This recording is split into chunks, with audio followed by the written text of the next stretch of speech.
Right now at 4, we are tracking developments in a story that was first breaking right here at noon today. A former Providence priest is facing close to a dozen child molestation charges now. I'm Brian Yacono. And I'm Kim Kalunian. The Attorney General's office indicted James Silva for allegedly sexually assaulting a boy between 1989 and 1990. 12 News reporter Brittany Schaefer spoke with AG Neronha this afternoon. She joins us now live from Providence with the new details. Brittany? Well, Kim, Brian, James Silva was a former priest with the Roman Catholic Diocese of Providence. Today, the Attorney General's office says he's facing 2 counts of first-degree and 9 counts of second-degree child molestation.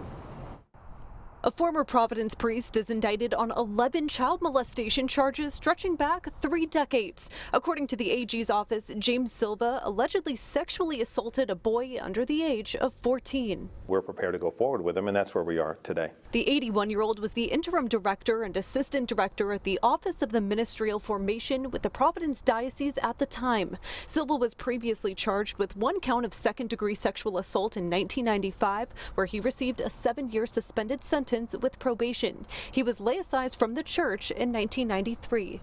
With respect to members of the clergy that we already knew there were allegations about, there may be new potential victims. Working with the state police to do some additional investigating, we've been able to bring a case perhaps today that we couldn't before.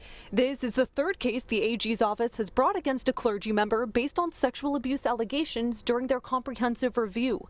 In November 2020, a former Woonsocket priest was charged with multiple counts of child molestation. This past May, a former Smithfield priest was indicted on several counts of sexual assault. AG Peter Neronha tells me their objective is to understand the scope of clergy abuse in Rhode Island and the diocese's response. There has been over the years allegations and frankly convictions of members of the clergy for assaulting children. A lot of that conduct has not been exposed to the full light of day, but today was a step forward in that regard. And Silva's bail was set at $50,000 with surety. He's also ordered to have no contact with the victim and anyone else under the age of 18. I also reached out to the Diocese of Providence today. They got back to me this afternoon with a statement saying in part that they are fully cooperating with investigators as they have been for years. Yeah, Brittany, to that end, did the AG say anything about the cooperation of the diocese throughout this investigation? Well, Neronha tells me that the diocese has been very cooperative with getting them documents and papers that they have needed throughout the investigation, but he also says they haven't had much contact with them other than that. Kim?